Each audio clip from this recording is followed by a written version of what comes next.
Oh, yeah.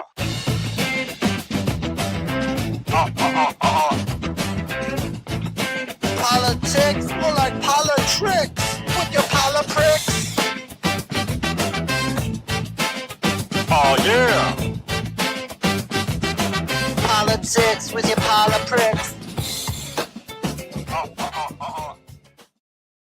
Throw your hands. There we go. Welcome back to the PoliTicks Podcast. Of course, that was the great Lou Perez there on the intro, mixed up by the great Brian Nichols. And we are Lou-less today, though. No Lou Perez, Lou-less. I think our previous best show ever was Lou-less. By the way, for those of you watching live, you'll notice something about my smile today. And I can't remember. Did I tell you guys how I knocked out half this tooth, which I got fixed? And then I was eating a soft taco yesterday, as you do, and the tooth broke again. So now I have to get a crown, which stinks. No. That's how you know you're old. You chip a tooth with a soft taco, not even a hard taco. Well, it was weakened already. I probably my children have been headbutting me in the face. I don't realize. No, but I initially broke this tooth because my parents are in Florida, in Tampa Bay, or outside of Tampa Bay. And I go, and, something about Florida, I immediately became a Florida man because I was drunk. I dove into a pool, my parents' pool, and I know how the pool's formed. So I had my arms up. It was night, and I did have the lights off. And my mom came out and tried to turn on the light in the pool. And I was like, no, Mom, I want the mood. Foolish foreshadowing. Dive into the pool, but I have my hands in front of my face to block myself from going directly to the bottom of the pool. Skin my finger on the bottom of the pool, and I go, I'm too close to the bottom of the pool. And I yanked my fists back and punched myself so hard in my own face that I cracked my tooth in half and lost it in the pool. And then the next morning, bless his heart, my dad gets in the pool. He's got his snorkel on and his goggles, and he's looking to try to find my half tooth. But yeah, I'm gonna look like this until Wednesday morning, so my wife can buckle up for some hobo sex. Yeah, I mean, you would fit right in, and we're going to talk about later about Great Britain, about what's going on over there. So a lot of hobo sex going on over there. A lot of hobo sex. You don't hear the word hobo enough anymore. We don't say hobo. I think they reclassified hobos as boxcar friendly or something like that, right? Like they reclassify homeless people as unhoused. You're like, oh, you're a hobo. Unhoused. Now That's right. You're a boxcar jumping enthusiast. It's the new hobo. Yeah. I feel like I cut you off. John. Like I cut you off a while ago, Brian, or Nichols. I can't just say Brian. What were you going to say? Any idea? I don't remember. I don't think I was saying anything. To Brian earlier. John, are you on mushrooms right now, jittering. John? What is happening? Is your mustache on too tight? What is going on? I don't know. It's been a crazy day, man. I've been running around all day. Just got back here right before we started. So yeah, it's possible. It's possible. Could be out of my mind. It could be. Yeah, probably. But anyway, that's the way we like it here on PoliTicks. We got our first comment. First comment for the day from Wombath. This is 4560. Zohran voters are literally retarded. Yeah.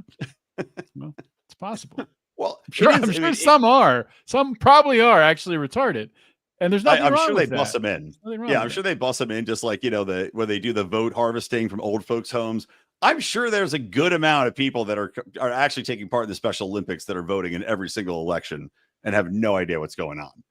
So maybe that's part of the next Special Olympics.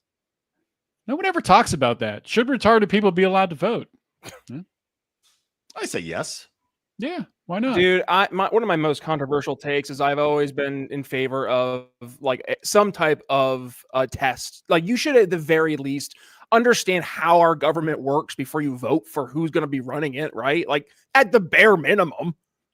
Yeah. Well, I tweeted out and it got a lot of Facebook interaction. John was fighting with a friend of mine who's super liberal on Facebook recently about this post because I posted after Prop 50 in California passed, which is to eliminate the independent redistricting, which is what you'd want instead of gerrymandering, I posted Prop 50 was an IQ test that the majority of Californians failed. And I 100% believe it. I think most people just got brainwashed into voting for this, limiting the districting that half the other people didn't understand it, because I told you guys on my show, they sent out ballots, like the ballot information form, your sample ballot, and it just had Prop 50. And it said the next page, and I think I showed you this on the show, next page will explain this prop to you. And there were no pages. They had been ripped out.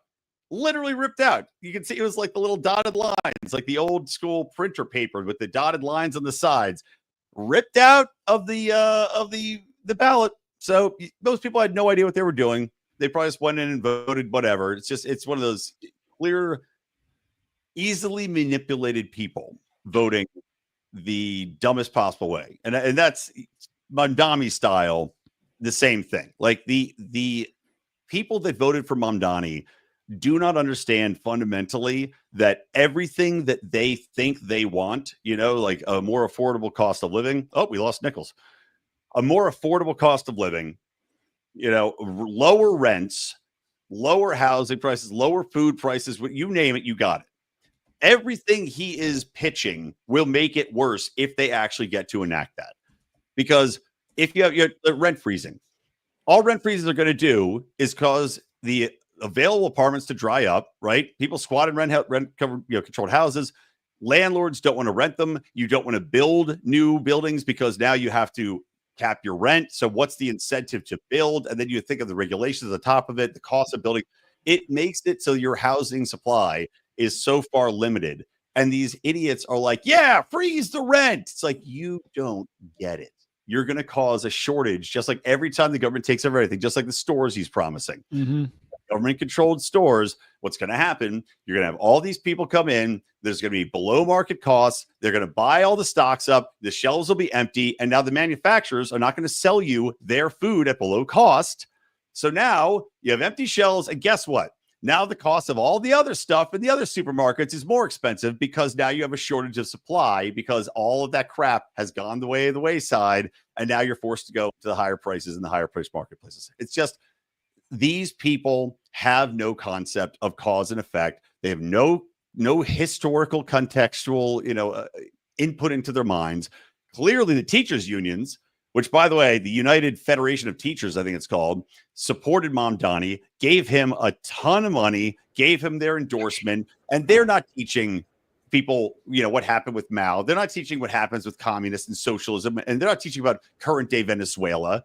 They're not telling you that Argentina got rid of their rent control and the affordability of housing boomed and the availability boomed. These people don't know what they're fucking doing. And now you've got Mamdani in there. So, yeah, and just to dive a little deeper into Mamdani, I pulled up, I saw this on Twitter. I couldn't find it on Twitter just now, and it's so darn small.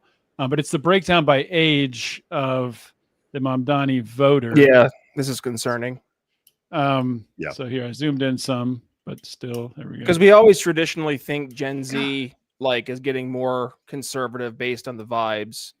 I just think that it's the more conservative are getting more right wing.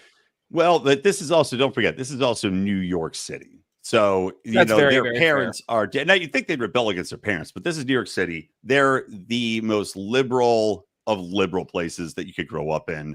They're used to be, free shit's great. They're used to their parents are telling them this is a good thing. Their schools are telling them this is a good thing. Their media is telling them this is a good thing. Like, everybody's echoing how great this is. So I expected him to win. I don't know. Did you guys expect it to be? I expected him to win. What was interesting to me in the breakdown, like when you look at, and this is just by age. The one I saw before was by men and women.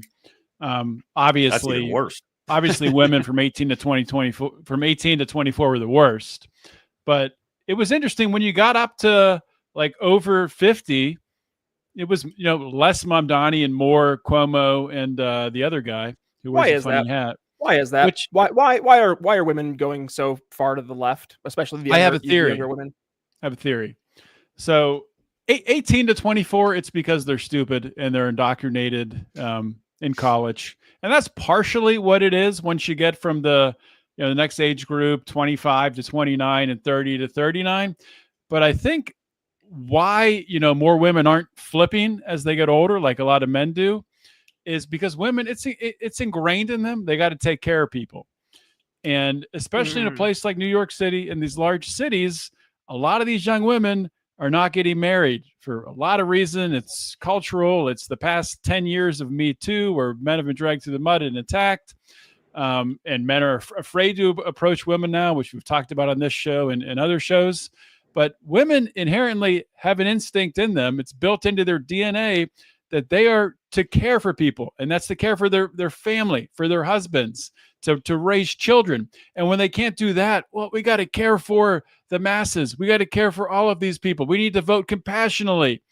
And what happens when women get married is, the shift happens. Like, they can direct that energy to their family. They can direct that energy to their husband.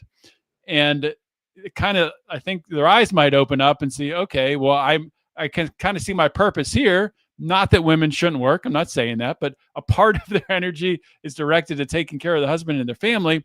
And they're able to see kind of clearly, like, oh, I can take care of, what's important, what's closest to me.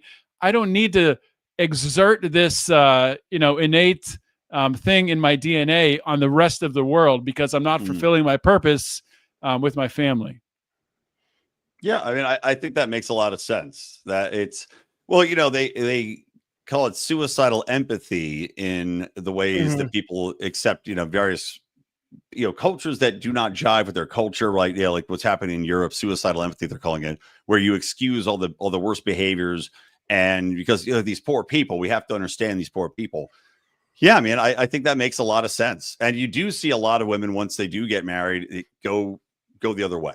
It's also, and I think, granted, that could also just be an age thing. As you get older, you tend to become a bit more conservative in general, because you also have something to protect, right? When you're young, you don't have anything to protect. You're very, yes, there's a portion of it that is compassionate, right? But there's also a big portion of it that is self-serving, that you want to say that you are compassionate, right? It's the ego. And then on top of that, it's also like, well, yeah, I want my rent frozen because I am a struggling young person.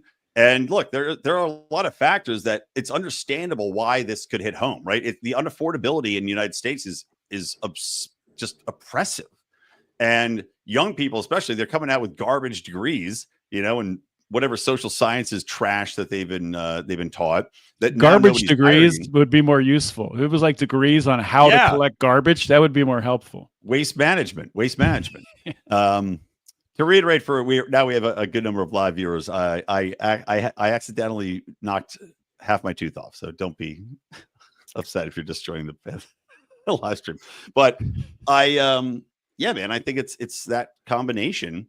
But you would still think they would have some historical context for, like, this doesn't work. It's never worked. You can look at real-time examples of it not working and failing miserably, and yet that seemed to have zero play in this Mamdani election. Well, it was all sales, right? Like, if it comes down to it, he was a snake oil salesman here. He is selling something that, number one, he can't deliver the goods on. If you actually look at most of the stuff he's promised, he has no control over. It's all make-believe, right? So that's going to be a big slap in the face of reality. But he leveraged emotion. And we know in the world of sales that the two leading things are in emotion are fear and love. And he was preaching both. He was preaching both a scary message of a Trump America and, the ICE America and, the Palestinian crisis, like going through all this. But then on the flip side, he also promised a lot of things in this world he really can't deliver again, but it was stuff that made people feel good, right? Yeah. And when you give the warm and fuzzies and he's got the charisma and he is very good at acting. That's very obvious because he does the code switching back and forth. Well, his mother's a director of a very wealthy director of films. Let's not forget how much of a champagne socialist this guy is. So yeah, well, and that's the thing is, like, if you're able to get people to buy, I mean, he did his job. Like that at the end of the day, he did his job. He got elected. Now comes the part of actually delivering the goods, and he's not going to be able to. The last real communist that New York City had was Bill de Blasio, and that's why his popularity crashed, because he promised so much and he delivered so little. And I think we're going to see that happen here. So I don't know if the fuck around, find out kind of mentality is going to play as much here. Cause I don't know how much he's actually going to be able to get done. Yeah. Well, Yeah. by the way, it's also with hilarious. Bill de Blasio, though, let's not forget.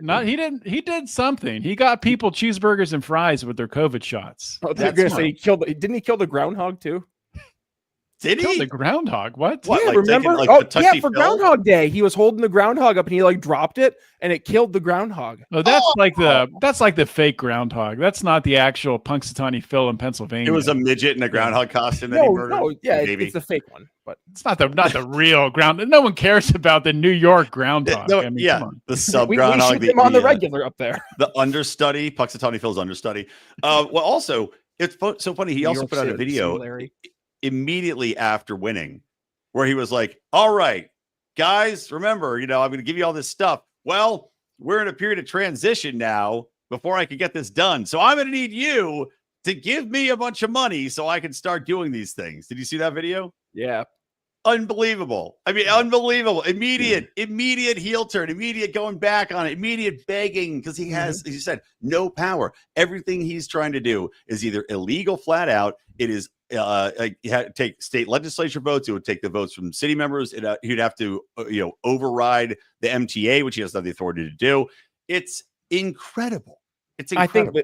I think this is a stepping stone. I actually don't think he really looks at this as something he wants to do from a governing standpoint. I think he wants to leverage it either to run for like U.S. Senate or for governor, maybe in the future. Maybe not governor, because that might he had to have to win like upstate New York and the North Country, and that's much more conservative in nature. I don't think they'd vote for a guy who is a Muslim and who is not American. Like that's just the vibe up there. It's very upstate New York is like the vibe is Midwest of nature. Like New York State is basically two different states with upstate New York versus downstate and like Long Island. But anyways, like I think he's trying to leverage to a different role, like something like a U.S. Senate or something. This is going to be a stepping stone for him. Yeah, I mean, I think there's a couple interesting things. I don't necessarily think that it matters that he won't get anything done because there's already impacts happening, right? You already have people with money calling up Florida. Like I've seen so many, reels and posts of Florida real estate agents being like, I was expecting some phone calls, but it's insane. Like how many people are calling from New York City looking to move there. So it'll be interesting to watch. Like, even though he can't implement his policies, which would drain the tax base is already going to be drained anyway from people just from the threat of him implementing the policies. And the other thing that I think could be good for the right is, for years and years, the right has talked about socialism and, we're running against this socialist or that socialist. And they kind of were like, yeah, AOC is pretty much a socialist, but this guy is an outright, call me a socialist. I'm a democratic socialist. I want to spread this message. There's all these quotes from in his past speeches where he talks about, we start with the little things and we start talking about income inequality and, income inequality and gender equality, things like that. But then we bring in the back door, we can't forget about seizing the means of production because that's the end goal. He's on record saying this stuff. So I mean, you can run commercials. This guy is in New York City. He's the new leader of the Democrat Party. Label him that and run against it. And I think if the right doesn't do that, they are stupid. This is the George Will approach, right? He was, I think he's on Bill Maher, and he was like, "I hope he wins. I hope that he actually wins because if he wins, that means that now we actually have something concrete to compare and contrast to. Like we no longer have to create the abstract. We can point and say, see, this is why no." The thing I'm worried about though is, and this is what will happen because, like you said, he has no power. So my worry is that all he'll do is, like every communist, go, well, we didn't get to really try it because the state got in the way, people got in the way. I wasn't able to. All the rich people moved away, so I couldn't try it. Yeah, that's what he's going to say. I wasn't able to do it. So this wasn't really what I was talking about. And people go, oh, yeah, see, we didn't really get to try it. It would have been amazing. It would have been iconic. But to your point about people leaving the state, they will feel the impact just because of his presence, the danger and the threat of his presence. And like New York, I was talking about this on Mean Age Daydream, on the Lions of Liberty Network. New York went from the most important city in the world, right, for arguably the past 200 years, financial center of the world.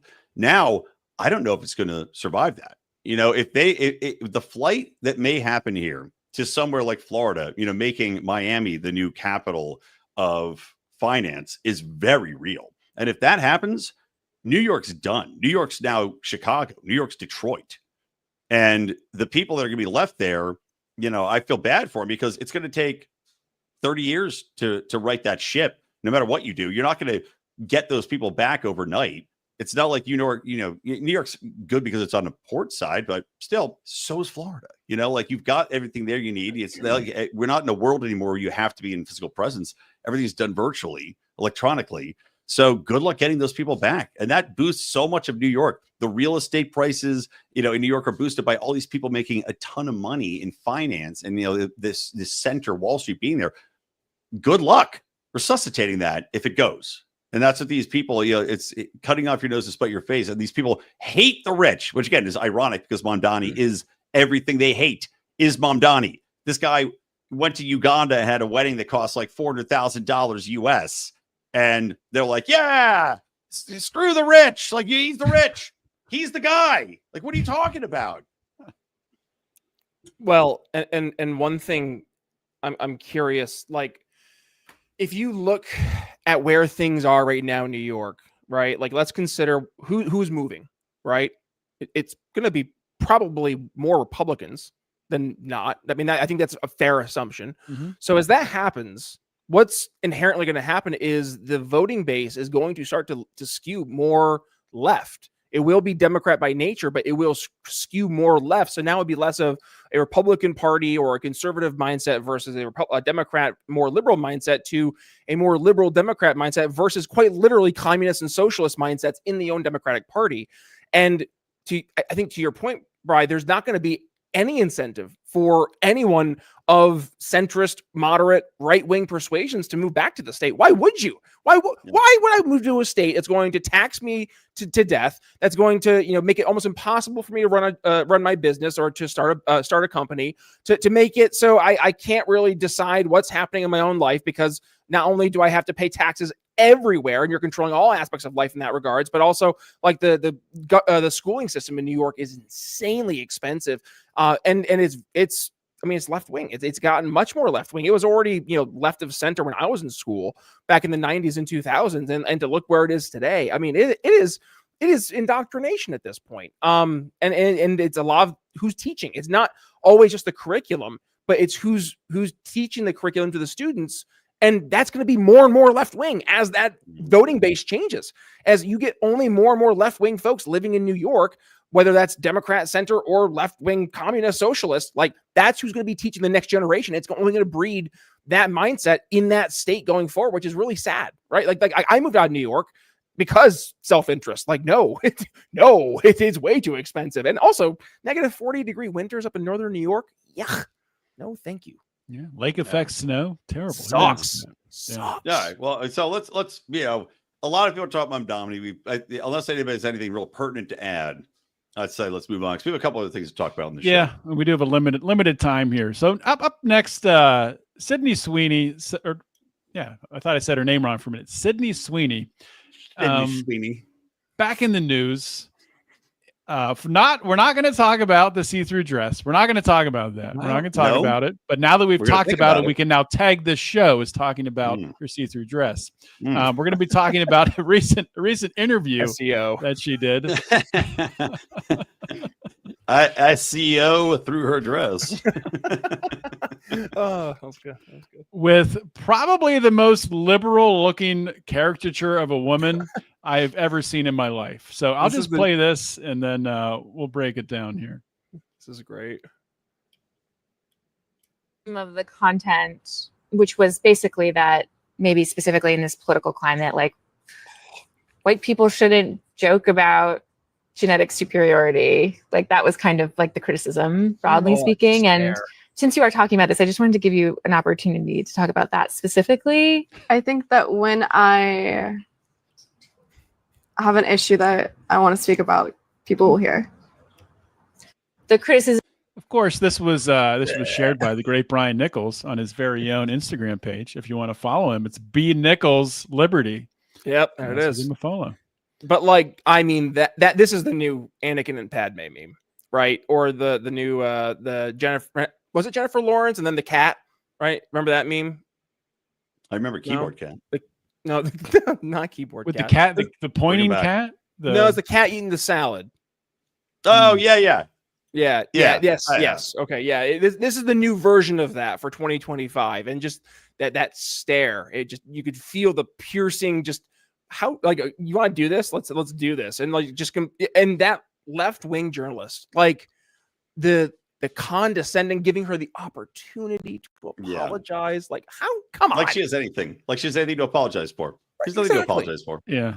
The best. And there's more in that interview too, where she went into it too, where she's like, they're jeans. I like t-shirts. It's a jeans ad. She's like, it's a jeans ad. Like, exactly. It's a jeans ad. No one cares except you. This smarmy Karen leftist liberal white woman mentality that it has taken over so much of the left, and it is exhausting. And I think that stare is just being like, dude, I'm tired of it. I think we're all just so tired of it. That's why it's resonating so much, because we are all Sydney Sweeney at moments in our lives where it's like, just shut up. Are you the best breakdown I saw of this is someone on Twitter. I have no idea who. It's like one of those things on Twitter you see, then you go back to find it later, and it's just no idea. Who knows where the heck it went. But it was somebody talking about like this type of liberal woman. They're the type of person that, they went to college, they went to a liberal arts school, they were surrounded by other people who all think the same way. Their professors thought the same way. They got into journalism. All the journalists thought the same exact way. Just total definition of an echo chamber, listening to NPR driving to work, that their view of people on the right is, people who look like Brian, missing half a tooth, who can barely read. And then also the other part of that is people who take advantage of those people, the shysters on the right, who take advantage of the people who can't read. Like, that's the whole right. They think like that's the only type of person that wouldn't agree with someone like me who's so informed. And it's not even like it's my opinion. It's just factual, because everyone else is an inbred moron, or they're taking advantage of inbred morons. Yeah, and that's the way they think. Like, that look she gave at the end, they're like, Sydney, I just want to give you a chance, because I know you're not a moron. You're obviously a human being, because you're talking to me. And if I'm talking to you, then you must be a human being that agrees with me. So I just want to give you the chance to confirm to me that you're a human being. Well, I think it's also funny too. She's like, I think should white people be joking about genetic superiority and, the chosen people, and which again is not what the genes ad was doing. But it's also funny to me, again, in the context of Zohran Mamdani, winning the election, and he's Muslim. And if you listen to anybody on the Islamic side of things, they will loudly tell you that they are better than you and they are superior to you genetically, religiously, fundamentally, you name it, they will tell you. Let's not forget, the Jewish people. You could say that apparently Jewish people are not white. They're their own thing. They will also tell you that they are the chosen people. So, like, get out of here with this crap. Get out of here with this crap. It didn't happen. But also, it's just like you're to say that one sector, because one evil man with a very thin, goofy mustache did some bad shit back in the day with genetic superiority, that all white people now are, and again, I don't go around being like, who's great? White people. Nobody says that except the people that we're not allowed to say it, like Zohran Mamdani. It's like, get out of here. It's ridiculous. By the way, I just shared, John, what you were looking for. That appears the thing you have to remember about this woman is that those like her is that she genuinely doesn't know that anyone disagrees with her basic worldviews. She doesn't even see it as a worldview. She just sees it as obvious truth. Of course, she knows abstractly that half the country voted for Trump, but those aren't people. They're cartoon characters. They're either fat, slobbering rednecks in Klan hoods or mustache-twirling robber barons manipulating the rednecks for profit. Her mental models are less complex than her mental model of a squirrel. Anyone she might actually sit down and talk to is, of course, a person and therefore agrees with the obvious truth. And it's inconceivable to her that anyone capable of being a pleasant dinner party guest would not share her basic beliefs and values. And this part right here, this is it. She wasn't trying to do a gotcha or extract a pledge of fealty. She was certain that Sydney Sweeney is a person and therefore only got mixed up in the whole jeans fiasco by mistake. She was trying to do Sydney a favor by giving her a chance to clarify that she is in fact a human being who agrees with things that all real people agree with. And that's the thing. Like it's just two different versions. Like we're all watching the same movie, but it's like a different version of the same movie. It's a very weird America we're in right now. I think we just got a comment from someone watching that other movie.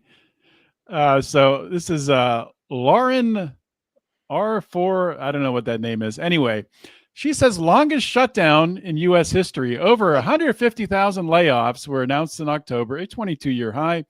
Nothing is cheaper. Oh, so saying inflation is still up. That's true. A third of the White House was demolished by a felon. Oh, my God. We have a felon in the White House. What happened? Every jobs report gets worse. Now, let me say to this. There's a lot I don't agree with Donald Trump.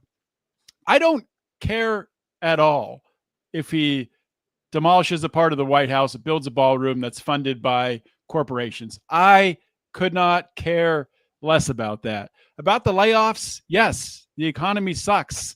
But also, a lot of it has nothing to do with who's in the White House. Most of it has to do with AI making jobs totally irrelevant. And a lot of these jobs in the first place were just paper pushing jobs and people weren't contributing any value at all. And these companies are like, well, you know what? I can just have a computer program do this and not pay someone. So that's what we're saying you do here. I have to take the reports down to engineering. We're on the same page. Okay, I'm glad we're on the same page. All right, what's next? What do we got? We got one more thing, right? Yeah, next up is I'll let you tee this one up. It's the British guy.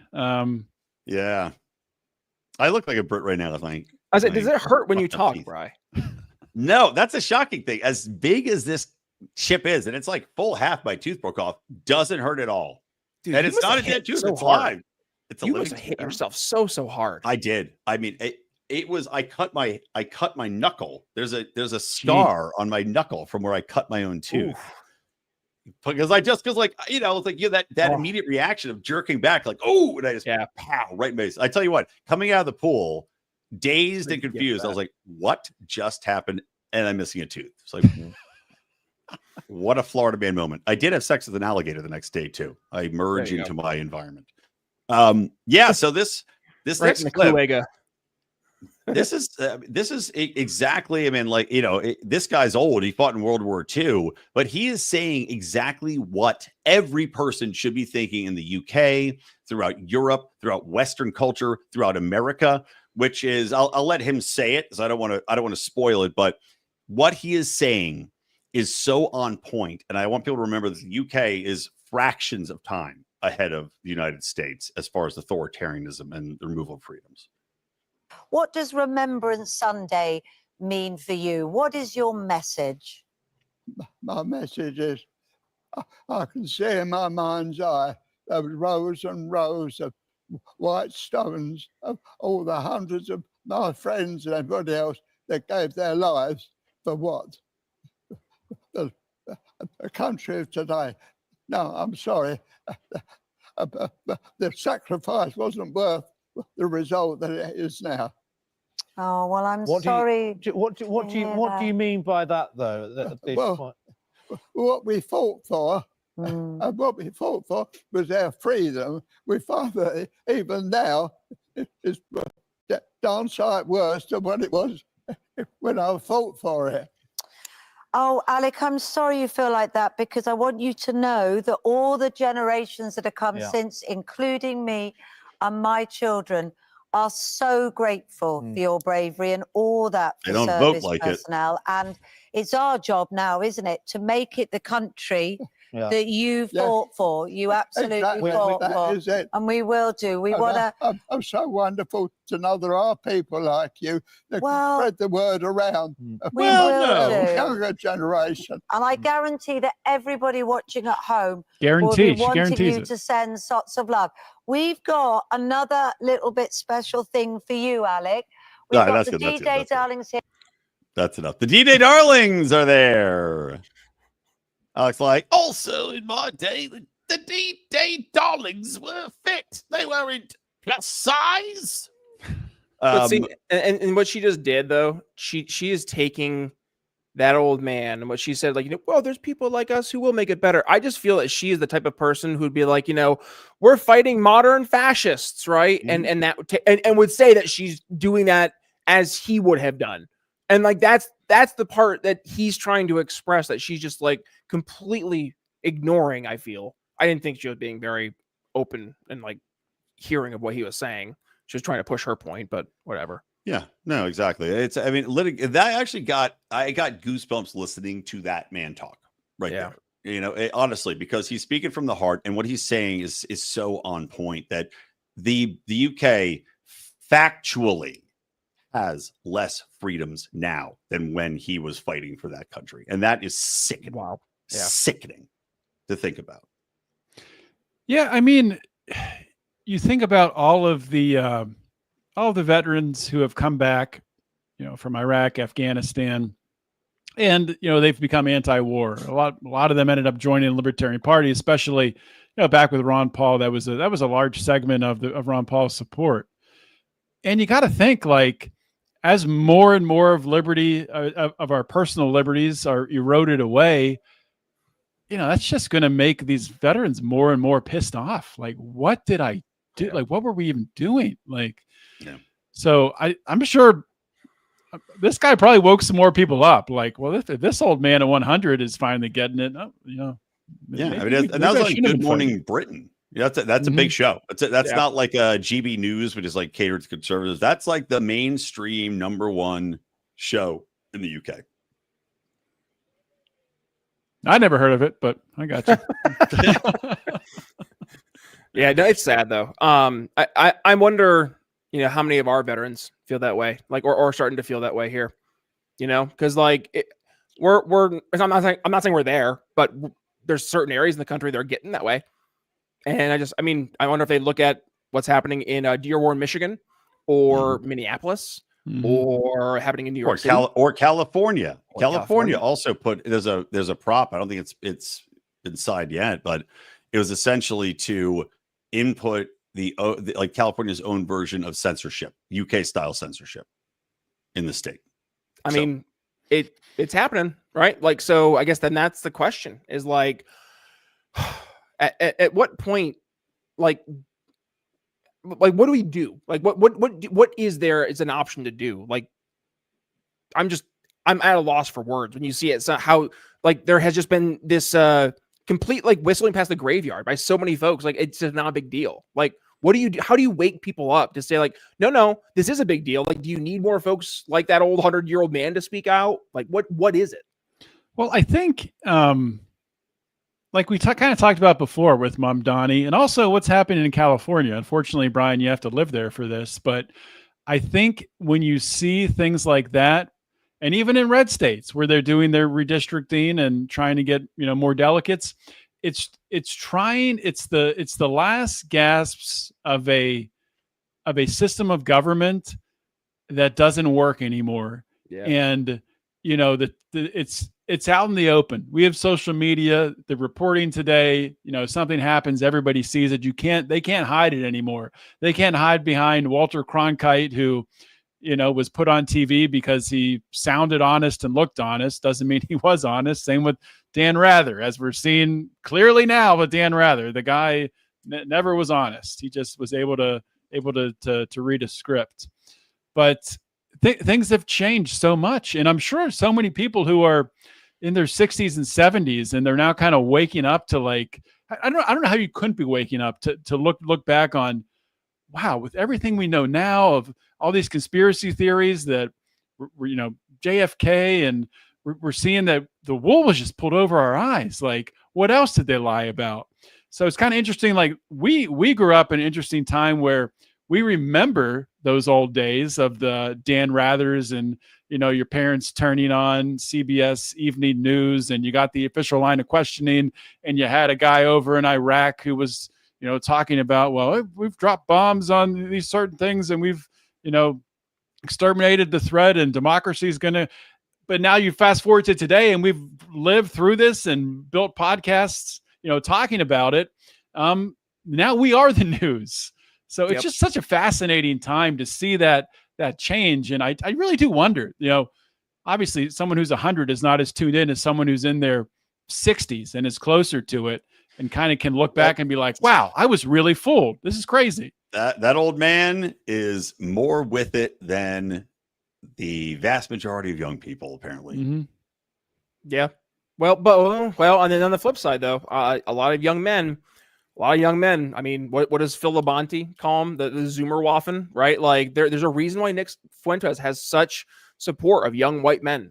There's a lot of men who are feeling so unheard because they've been for years called, you're privileged, you're entitled, and just you're discriminated against because of DEI policies. You're told that you're the cause for problems for certain, past injustices, like that you owe that somebody is owed something from you just by by being white, right? Like there's a lot of folks in that younger generation who feel like, you know what, F you, I'm done. Like just and that's why it's being so embraced by like a Nick Fuentes and his audience, right? Like that's why he's turned into one of the top influencers, because there's a lot of men who are just tired of being spoken down to. And I think that messaging really resonates with a lot of young men, and it shows in his numbers. Like I think he's probably the top 2 or 3 commentators. He's up there with Candace and Tucker. And I think that's candidly why Tucker did the interview with him, because it's like you had this feud with him. You're gonna just completely alienate half a base. I'm half convinced, by the way. I think Tucker might be planning a 2028 run. I have something. I think he might. I think it might be Vance versus Tucker. I'm very curious to see what that'd be like. But I think Tucker's viewing that Nick Fuentes audience as a voting group he would need in order to win a Republican primary. So I think that might be what's teeing up here. I could be wrong, but that's just the chess pieces are kind of getting aligned in that certain way. So I'm curious to see where that goes. Yeah. And the thing with Fuentes, like obviously it's documented. He's said some pretty awful things. But you listen to his interview on Tucker, and he's done one recently with Dave Smith. Yep. Like the guy's not insane on everything. Like he has a lot of reasonable things that he says. Mm-hmm. But yeah, he's obviously has said some pretty bad things. But of course, when you do a show that you just talk for, what is this show, like 2 or 3 hours, and you do that for years and years and years, you're going to say crazy shit. Not to excuse it, but it's going to happen. Well, I think part of it is he's very hyperbolic. I think sometimes he plays a character, like a caricature of himself almost. So he is funny, by the way. Like there are things I'll see like clips and I'll like chuckle. I'm like, that was witty. That was clever. And that resonates with young men too. Like young men want to be okay to laugh at things and almost have an irreverence in the political world. And when he adds that sense of humor to these topics, I think it gives them that feeling that, well, this is okay. This, I can laugh. It's lighthearted, so on and so forth. Yeah, no, you're 100% right. All right, let's wrap it up, boys. We got another show to do, and I've got to get out of here. Good politicking. Best great politicking. Always, without Lou. We did miss Lou. It was a Lou-less show. We missed Lou. I'm sure there would have been more brilliant discussion. So tune back in 2 weeks when hopefully we are not Lou-less and we have the whole crew and we can do another awesome show. So in the meantime, though, you got a bunch of other shows to listen to. Make sure you're subscribed so you get all of our content on the Lions of Liberty Network on YouTube. Hit that bell at the top so you get notified. If you hate YouTube, come over to Rumble. Come over to Rumble and see us there, or just watch on X, wherever you want to do. From myself, from Brian, and from Brian, we'll see you all next or in 2 weeks. And remember, they're all bloodsuckers. Oh, yeah.